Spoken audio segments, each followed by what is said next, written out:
Hello, everyone. Welcome. Hope you're having a nice Tuesday. I think everyone's coming in from the waiting room now. Yeah. Nice to see you all. Thanks for joining us so close to Christmas. The festive season is definitely in the air. I am just going to introduce myself quickly and kind of introduce the session, and then we'll hand over to Jess. So some of you may have been on our previous taster sessions over the course of the last couple of weeks, but my name is Shay Butler and I'm a program manager at Tangent. Tangent is essentially Trinity's innovation hub, and we specialize in training and support in the areas of creativity, innovation and entrepreneurship. And we do that for different student cohorts. I work mainly in professional ed, and we're here at the moment to get a taster look into one of our professional education 8-week programs. That program is about innovative people practices, and maybe you were at the sessions over the last couple of weeks around emotional intelligence and team dynamics. But for our third and final session, we're going to be getting a sneak peek into the content of that program, all around diversity and unconscious bias. A couple of housekeeping things before we kick off. We are live streaming on social at the moment, so if you prefer not to have your face on a live stream, feel free to turn off your video. In terms of interaction during the session, please feel free to ask any questions in chat during the session, and I'll represent them back to Jess. And then at the end of the session, we'll hopefully have some time for some Q&A.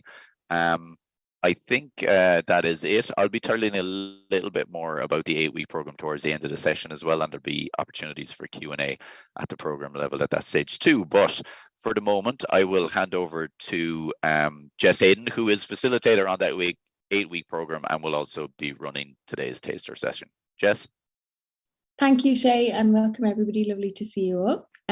So I'll be working with you just for roughly the next kind of 50 minutes or so. We'll run until about 10 to 2, and then we'll be able to respond to a few questions, but also do ask questions as we're going through. You can pop them in the chat window or just come on the mic and ask away. So yeah, we're going to talk about one of my favorite topics, diversity and unconscious bias today. And one of the reasons why I love it so much is because it's such a necessity when we're trying to break boundaries and achieve firsts, which is what we're trying to do all the time in innovation. And because we've kind of got so many pressing challenges in our businesses and in our organizations, now is the time to figure this stuff out and start making real traction on being more inclusive and encouraging more diversity and finding ways to help diverse teams work better together. So I'll be giving you a kind of a taster of some of the stuff that we'll do. We'll do a few exercises. We won't be doing anything very confronting today, but there might be some stuff that, if you haven't thought about this topic much before, there might be some concepts that are new to you that can be surprising.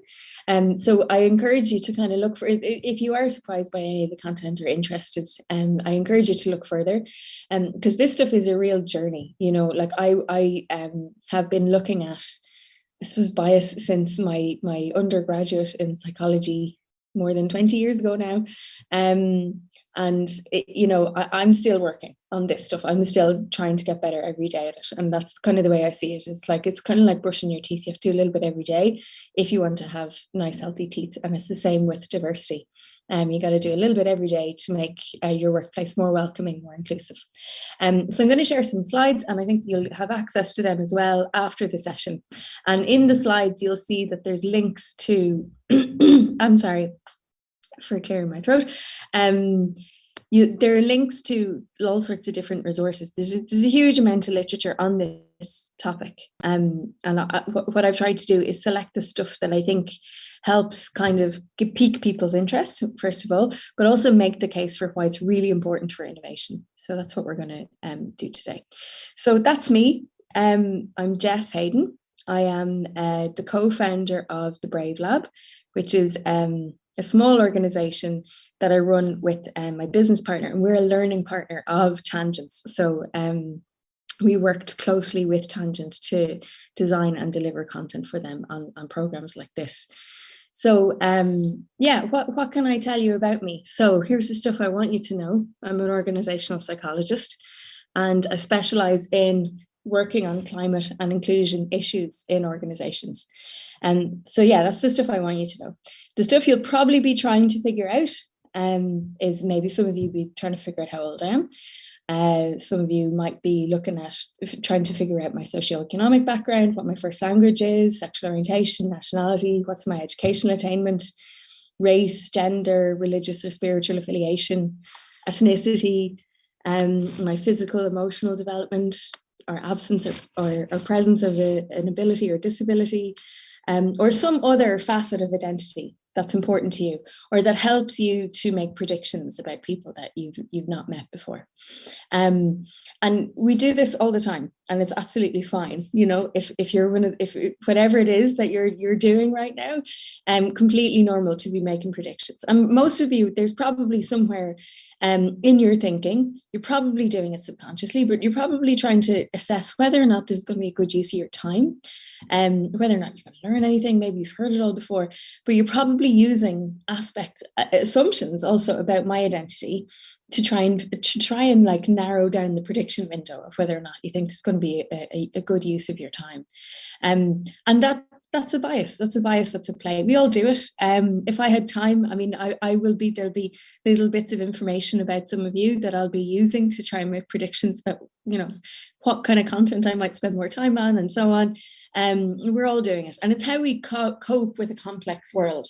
And so I kind of like making the statement that bias is a bad reputation.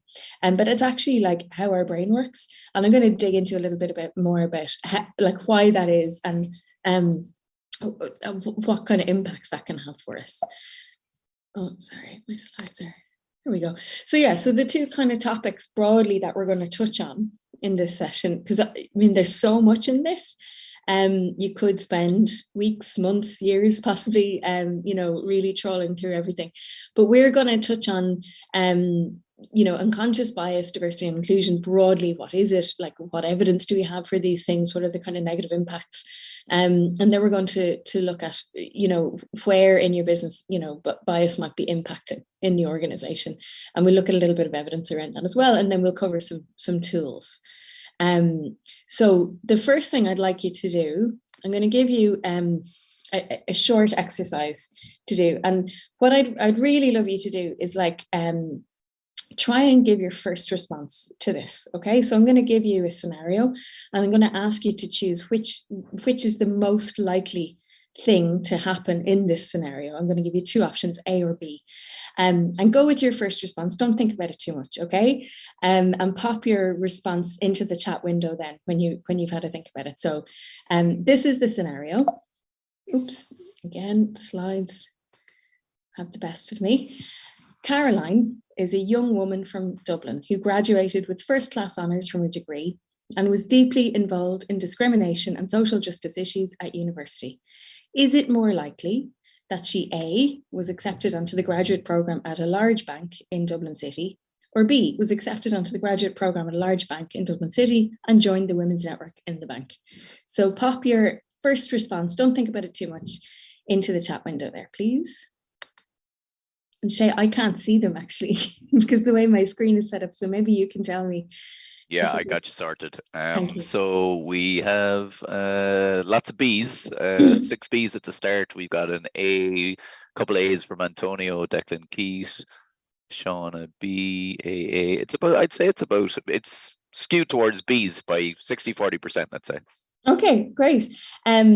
So what we normally get is roughly kind of 50-50, or so. It depends on the group. To be honest, it depends on probably like, you know, what's been primed in you, what pieces of information are you paying more attention to choose your response. But the reality is it's a logic question. So what it's asking is it more likely? And so in the first, there's only one condition that she has to meet, that she's accepted onto the graduate program.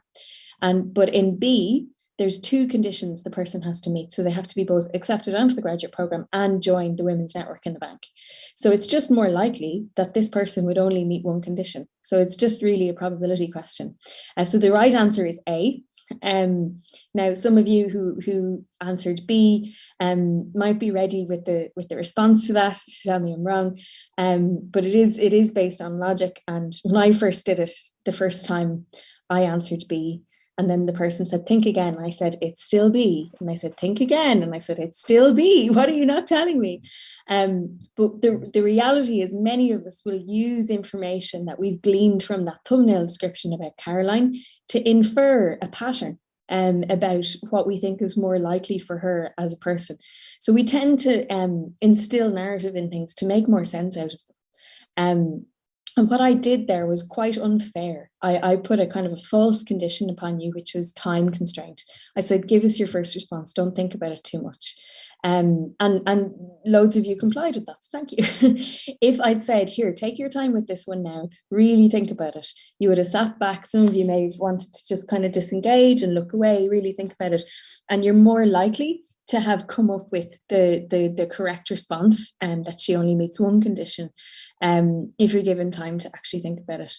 So this comes from a book called Thinking Fast and Slow. Maybe some of you have read it. It's a very long book, but it's one of the kind of exercises that is used in the book to kind of display these two forms of thinking: the kind of automatic unconscious thinking, and then the slower kind of more conscious, more systematic thought processes that we have.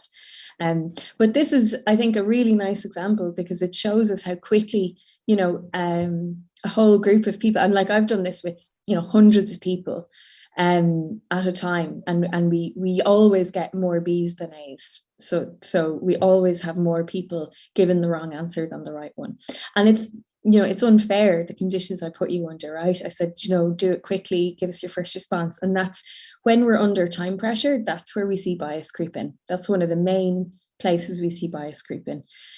So if you're thinking about parts of your business, wherever you work, or your organization, when you're under time pressure, that's when you're probably, your subconscious decision making is going to take over, and bias will creep in. And sometimes that's a good thing. That's what we look for sometimes in very specific professions. If you ask a master chess player or a person who works in triage, in emergency response unit, they can't often tell you how they make the decisions they do that save lives or that win grand champion chess tournaments, because it's happening at a subconscious level in their brain. And they might see patterns, they might be picking up on information that they can't describe to you, but that's a bias. They're using a bias to make decisions, and people get paid to use their biases all the time when they turn out to be good predictions. The problem is when it turns out to be a bad prediction. And let's say we make an assumption about Caroline, we think, oh yeah, sure, she'll have joined the Women's Network, there's no question about it. We may overlook actually parts of Caroline by making an assumption like that. We may start having other kind of stereotypic biases creep in that will influence our decision making about somebody like her. And that's the other side of bias. It can be useful and helps us cope with a complex world, but it is an assumption, and we will be wrong lots of the time. So I'm going to talk a little bit about, I suppose, where we kind of see it show up quite a bit in organizations. So I've already talked about when we need to act fast. That was the condition I put you under there for that scenario. But also when there's too much information, and often when we're completely, there's loads of information for us to troll through to try and make a decision. What we'll tend to do to make our lives a bit easier is we'll pay attention to things that have changed rather than the overall picture when there's too much information. And this is a kind of an effect you'll notice if you're ever in a room and something catches your eye, maybe a reflection of something, or a car driving by outside shines a light in the window and it reflects off something, and because that's what the brain is trained to do. There's so much kind of that you could take in. The best thing that will keep you safest is to pay attention to if something changes, and that's probably where your focus should be. And similar with information, different types of information. We'll notice a figure that changes, or a detail that changes when there's loads going on. We'll also be more influenced by priming and recency effects. So the priming effect is one where I might mention something like, let's say if I mentioned the World Cup, and then a few minutes later I asked you to name a sport, you probably more likely to name soccer. If I've just kind of primed you in some way to think about that. So that's priming. And then recency is this idea that we have a tendency to remember the thing that we came across most recently. And we see this quite a bit in interviewing, the way we often interviews are structured where you get a panel or a group of interviews that you do in a whole day. And there's a tendency for people to remember the first candidate and the last few candidates and the ones in the middle. It's harder for us to recall individual details about them. So that's when there's too much information for us to sift through. This is where we see that kind of priming and recency effect. Then there's confirmation bias as well. When there's too much information, we're kind of looking for things that will confirm what we already believe rather than actually assessing what's there. Okay, so what you can do with this is kind of think like, God, where is it that we get information overload in our organization? And that can help you pinpoint where bias might be at play. Another area then is where there's not enough meaning. A really good example here is a CV. So if you get a CV from a candidate and they haven't given a cover letter or they haven't given you an objective as to like, why am I reading this document?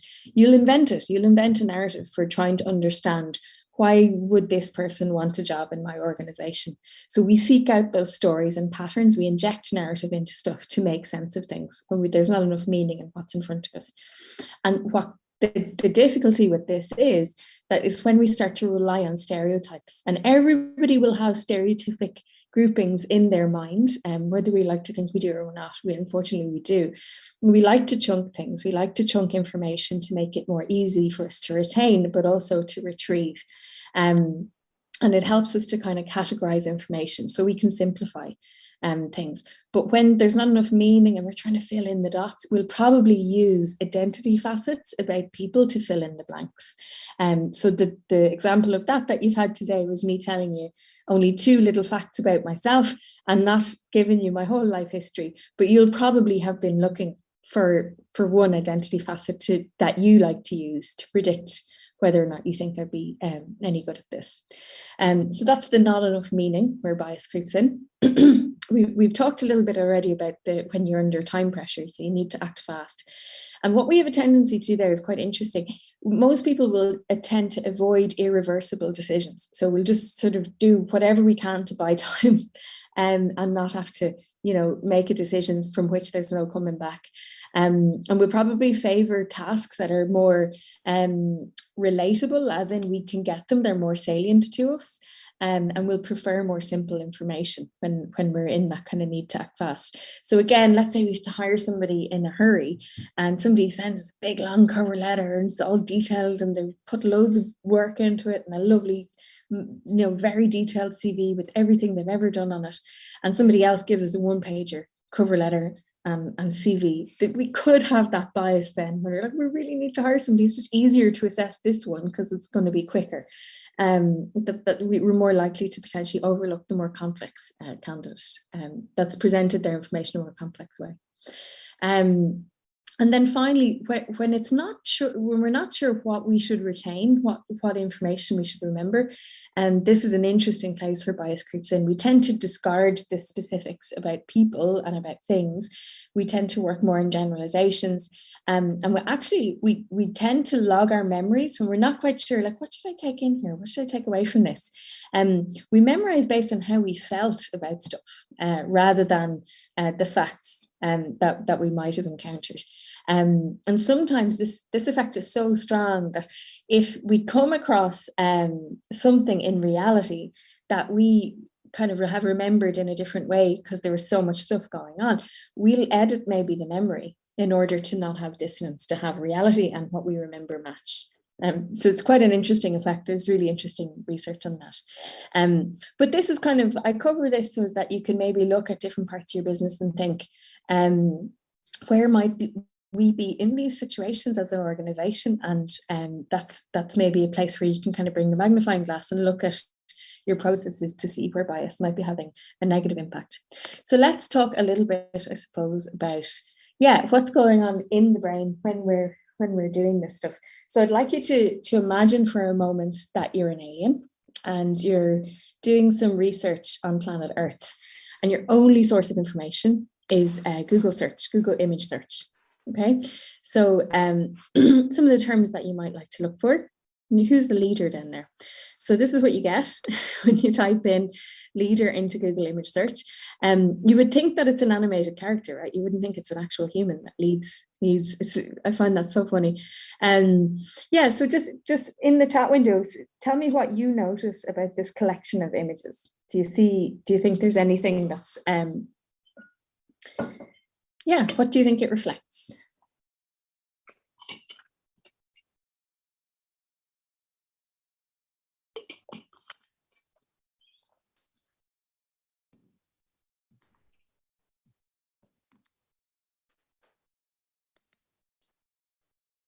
See the chat window, Shay, but I don't think anything has popped up, is it? Yeah, it's just starting to pop up.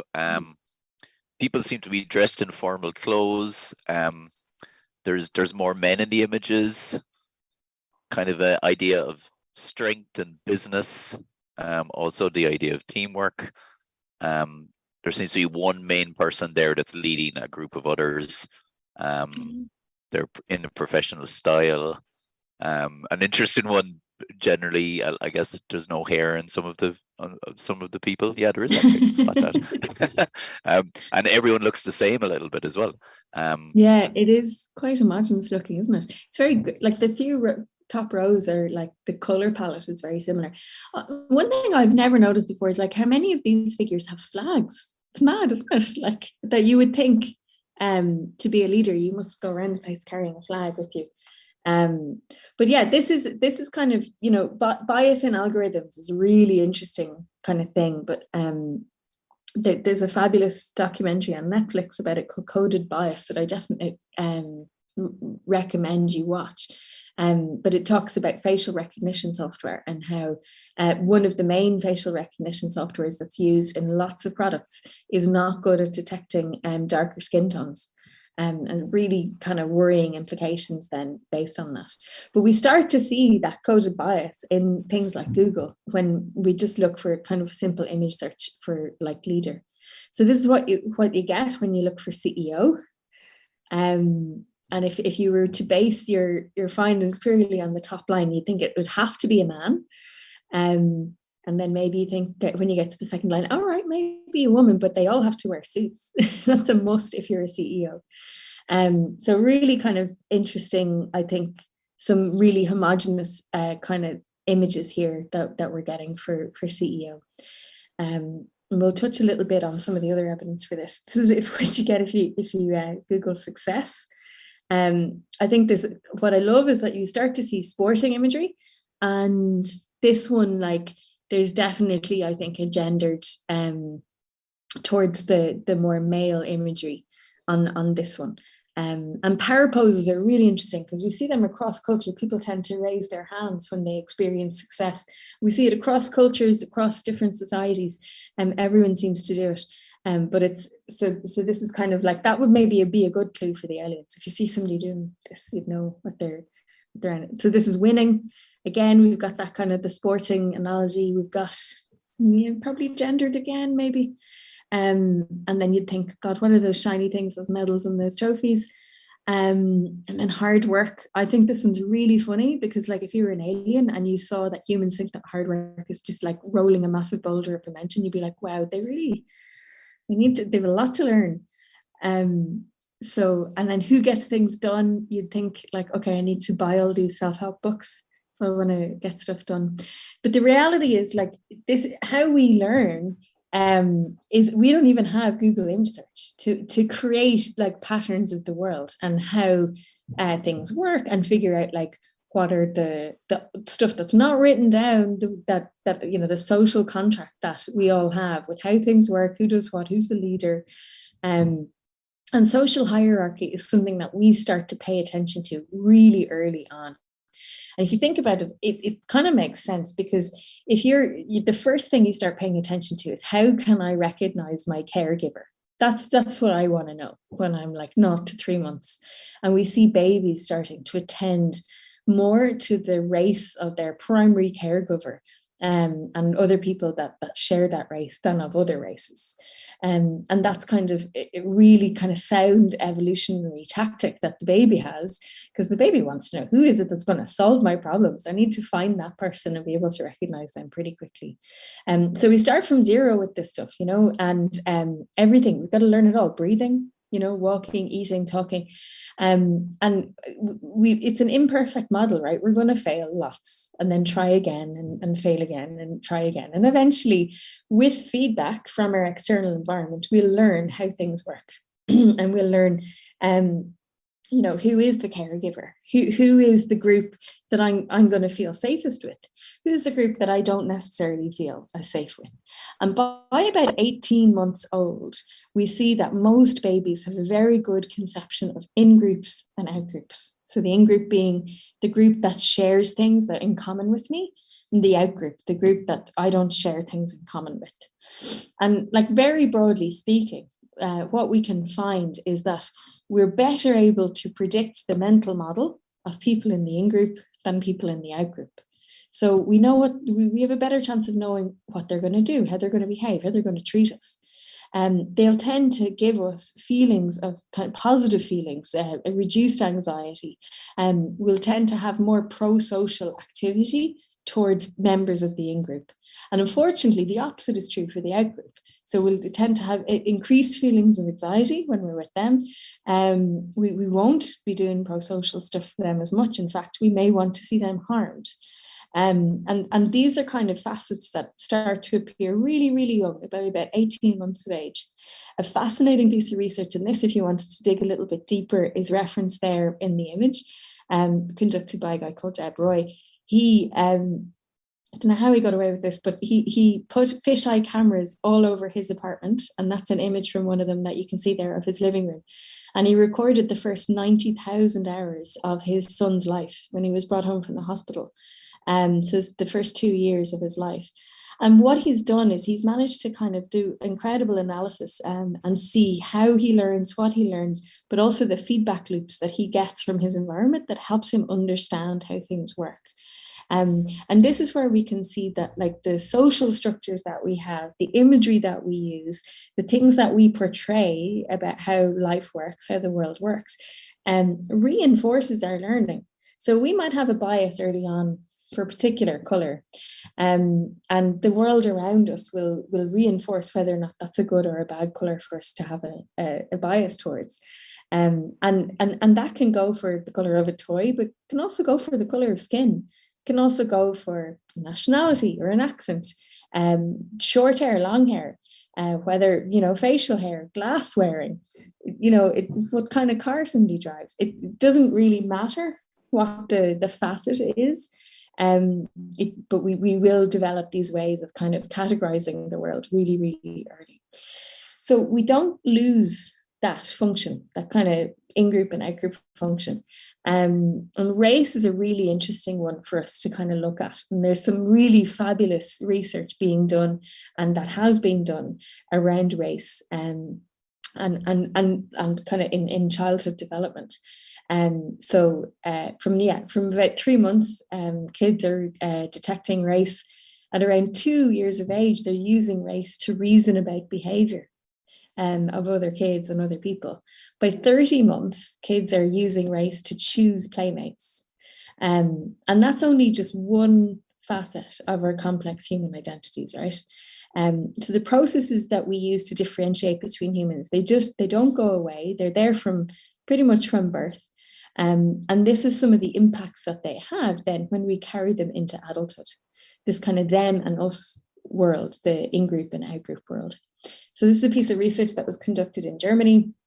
And in Germany, it's quite common to include your picture with your CV. And in this particular study, the exact same CV was sent with the same experience and skills and so on. The only difference was the name and the picture in the 3 conditions. So in the first condition, the picture there was listed with the name Sandra Bauer, which is a typical kind of German name. In the second condition, same CV, same picture, but the name was changed to Meryem Öztürk, which would be a more typical Turkish name. And then in the final condition, it's the same image, only Meryem is wearing a headscarf this time, and they've stuck with the typical Turkish name, Meryem Öztürk. So the positive response to these applications was tracked, and a positive response was invite to interview. So Sandra got invited to interview 18.8% of the time, Miriam without the headscarf 13.5% of the time, and Miriam with the headscarf 4.2% of the time. So a really great, a lovely designed study, I think, really interesting, recent enough as well. And if you want to kind of learn more about it, there's a link to it there. But this is the kind of, this is now, we fast forwarded those babies who were learning to differentiate between people from about 3 months are adults now. And this is the kind of result that that has in the world. There's also, I suppose, some kind of interesting piece here on investors preferring entrepreneurial ventures pitched by attractive men. So there's a gender gap, and across the setting, in 2 controlled experiments, that investors preferred entrepreneurial pitches by a male entrepreneur compared with females, even when the content of the pitch was exactly the same. So we see that kind of in our kind of world of innovation. And then this one, I always find this fascinating. If you ask anyone to respond to the prompt, draw an effective leader, most likely, this is across cultures, across genders, most of the time people will draw a man. So even when the drawings are more gender neutral, the majority of groups will present the drawing using language that indicates a male he rather than a neutral or female. So again, you can kind of dig into that a little bit more through the link that's available there. So there's kind of lots. That's just a taste of some of the evidence. There's loads of it. It's just, I think, some of the interesting stuff. And why I included is whether or not kind of you need convincing that there is a negative impact of this stuff. It can make it easier to sell this up and down the line in your organization, that it is the right thing to focus on when you do have the evidence at your fingertips. So that it's there for you for that reason as well. But look, there is, diverse teams, more inclusive teams perform better across every single aspect of innovation. They're more creative, they produce more innovative response to challenges, they overcome challenges quicker, they're more sustainable long-term in terms of businesses, they make better business decisions. There's evidence all over the place for like the power that diverse teams have in organizations. And actually the opposite is also true. The more homogenous team, the less diverse team, doesn't perform as well. So as it's put in this Harvard Business Review article, given that homogeneity imposes financial costs and diversity produces financial gains, what are we going to do about it? So thankfully, there's really simple things that you can do. They're really simple ideas, but they're the kind of thing where you have to really commit. It's like brushing your teeth. You have to do a little bit every day, and you will get it wrong. You'll mess up, and you'll maybe realize that something that you used to do is having a negative impact in some way, and you kind of will just have to own it and try and do better each time. And that's hard, right? Because there's a really interesting thing that happens with lots of people when they first kind of consider this topic, and they might experience a little bit of shame for something they realized that they didn't realize was having a negative impact before. And shame is a really damaging emotion, because what we tend to do when we feel shame is we hide the behavior, or we deny, we pretend it didn't happen, or we hide it, or we say, no, it was this, it was like that. Because shame, leads to ostracization, and ostracization, will do anything as humans to avoid it. Being socially isolated is like one of the worst things that we can experience.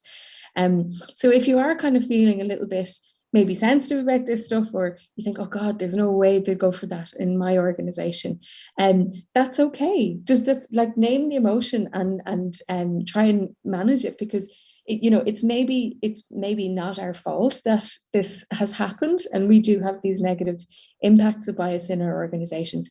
But I would argue that it is our responsibility to try and do something about it. So what I'm going to introduce you to very quickly are a few different tools that you can apply that help to mitigate the negative impacts of bias. So these are all evidence-based tools, and they're They're simple ideas, but they're hard to apply and make them habits in your life. So the first one there, creating plans. This is basically when you want to, when you become aware of a bias creeping into a decision-making process that you have. One of the most obvious ones to look at, can be really fruitful for this, is hiring. If you're involved in the hiring process, there are probably cognitive shortcuts you're using to help make your decisions faster. Or especially if you've got loads of applications to go through, or if you're, it's a high stakes hire and you need to get it right, you're probably going to rely on a safe bet. Somebody who went to the same university as you, or somebody, there's some aspect of their identity that makes you feel comfortable, you're probably more likely to kind of go with them. So let's say you become aware of a bias in that scenario. What this first tool, Create Plans, would be to encourage you to make a plan for what you're going to do when you're in that situation. And it's to set yourself a goal for not letting the bias creep in. So one of the things that I do, I know that I have from my previous work experience, I have a real a positive bias towards people with the social work background, people that have social work experience, because in my previous experience, I've seen social workers kind of handle anything.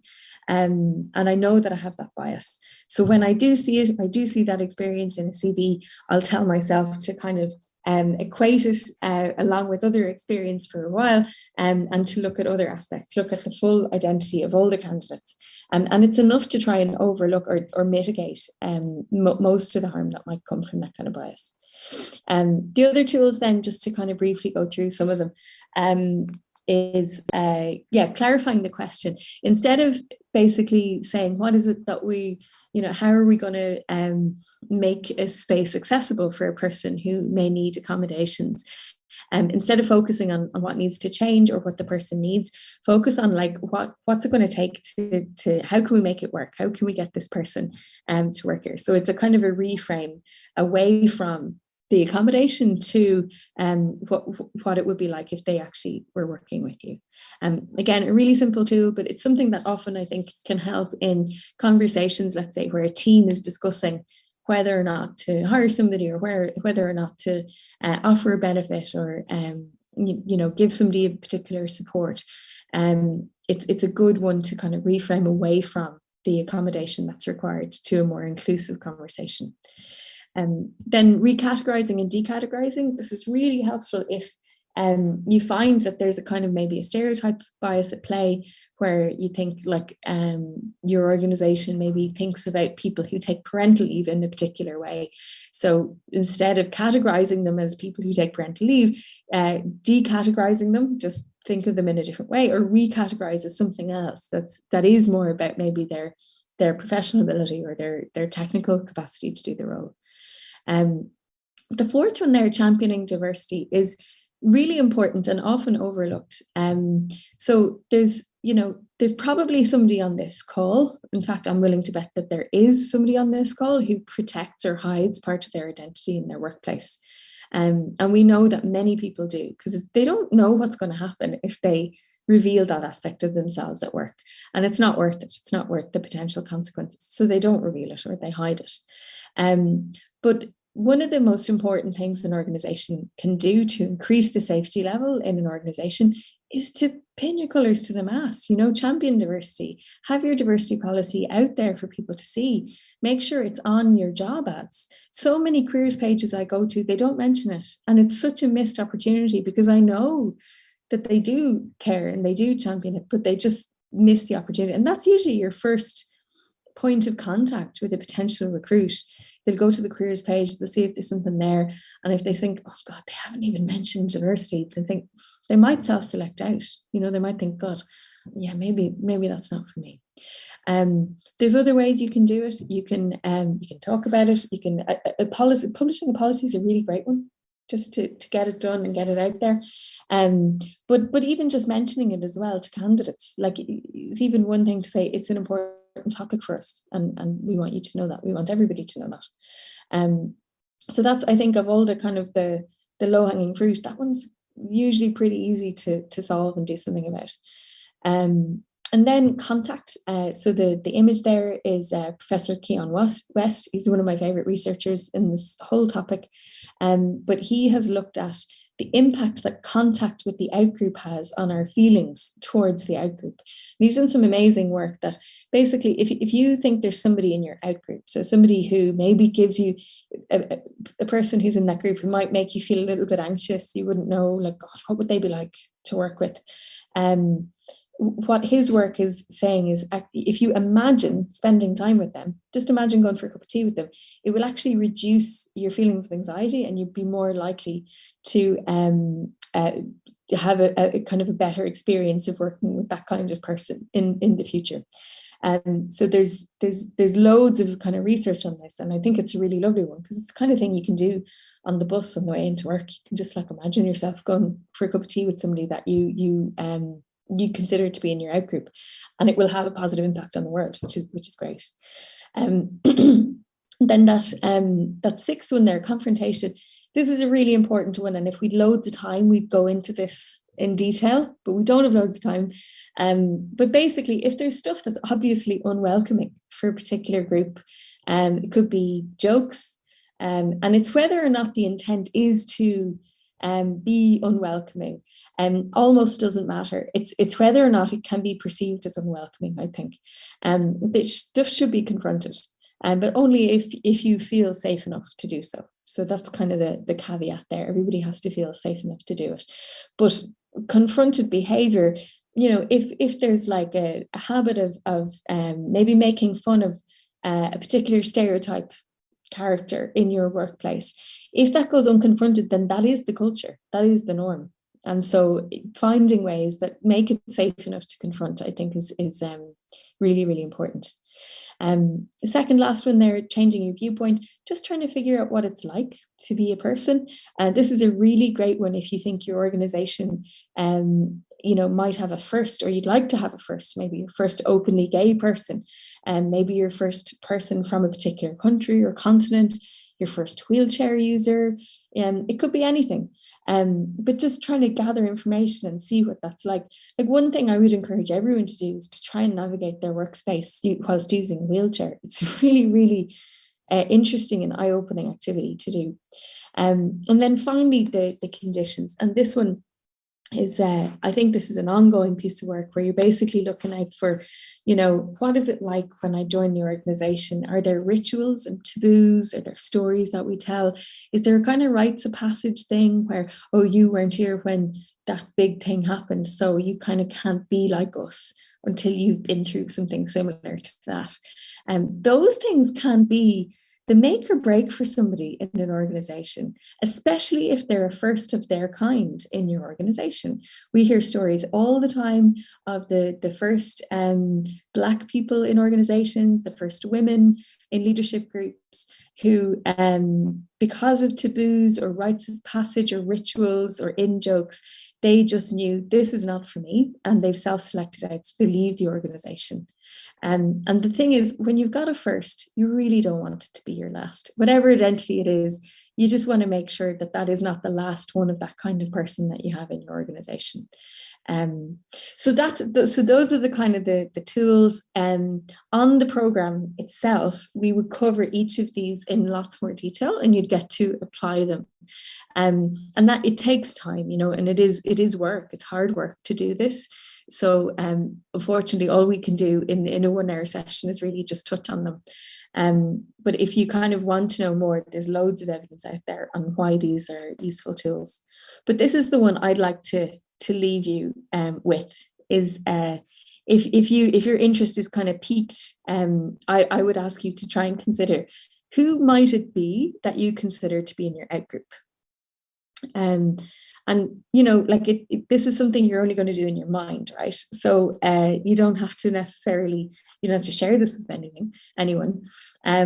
But it does reduce anxiety, it improves intergroup attitude, and it decreases prejudice. So you could actually just go for a cup of tea with somebody, or you could just imagine it, whatever is kind of the better way for you. And if you want to learn more about the impact of that, there's a great video there from Keon West through the link. So that's my call to action for you. get in contact with your outgroup and do something maybe over the winter break, and you'll have a better 2023 because of it. So thanks everybody for that, and I'm going to hand over to Shay, but I'm also happy to take questions if they come up. Brilliant, thanks Jess.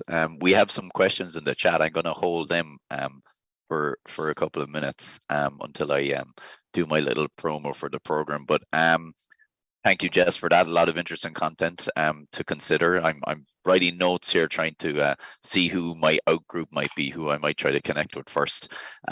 But before we go into the Q&A, everyone, I just want to introduce the program, of which we got a little bit of a taster of the content from Jess there. And Jess, if you wouldn't mind going on to the next slide, that would be great. Thanks a million. Jess gave a really good introductory sample of the content, but I suppose it also kind of gave a little bit of a introduction into the learning experience at Tangent as well. This was a short session. If we had more time, there would be a lot more collaboration and discussion and little breakouts and that's kind of the learning experience that we aim for across all of our programs. And it's the same on this 8-week program, which is starting on January 18th and running for 8 weeks. It's entitled Creating a Culture for Strategic Innovation.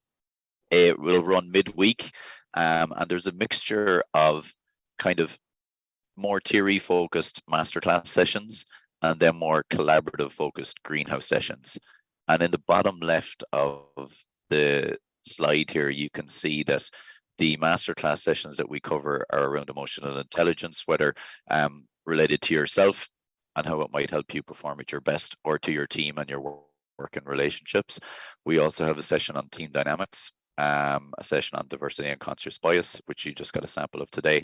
And we kind of close on the theory side with a session on storytelling, which is kind of like a wrapper session and is aimed to enable you as a participant of this program to tell the story of your journey through this content and bring it back to your organization. Interspersed with all those theory masterclasses, we have greenhouse sessions, and they're facilitator-led collaborative sessions where you'll get the opportunity to apply the theory that you've learned to a practical challenge that's relevant for you in your workplace. They're very much discussion, peer learning, and what we found in previous iterations is that people really, really value that. Expanding your network, figuring out that the challenge you might have in these areas in your organization isn't unique, and that you can learn from others with similar challenges. The cost for the program is $950 per person, but there is an early bird rate of $750 for anyone who's paid before the 6th of January. And I am going to pop into chat a link to the program page right now, and I'll share this over email as well. On here, you can find more information and more detail about the content that's covered at the learning experience at Tangent. You can also sign up as well and register your interest for the program. So that is my little promo for the program. We'll move on to the questions, but Jess, I'll get you to pop onto the next slide as well. And I'll just call out that there is a very, very short feedback form for this taster session, and people could scan that QR code with their phone now if they're happy to give some feedback, or else they could do it via the link that I've just popped into chat. Appreciate anyone who can take the time to do that. But let's cover some of the questions. So I think there's 2 in chat, Jess. The first one is around maybe reducing, wait there, I've lost it on my chat window. Can reducing bias have a negative impact? So say for the example you gave around bias towards social work experience, could someone unintentionally then rule that person out of the job? Okay, I'm sorry, I can see the chat window now. Stop sharing. So can reducing bias have a negative? Yeah, like, I mean, if your bias has served you well up until this point, the danger is when you start making assumptions. So where I think you can go wrong potentially is if you're not measuring what the outcome is. So let's say we're doing lots and lots of hiring. This is like one of the easiest examples to use.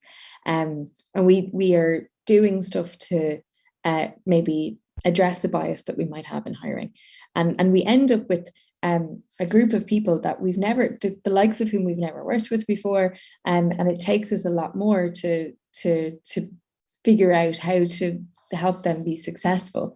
That's, I think we have to be mindful of the fact that like huge amounts of change is going to be difficult to potentially manage. However, though, I suppose back to the point of measurement, like you need to kind of know what it is maybe you're aiming for. And the difficulty with identity is that, let's say you're trying to increase the representation from a particular group, you then have to start asking how people identify in relation to that measure.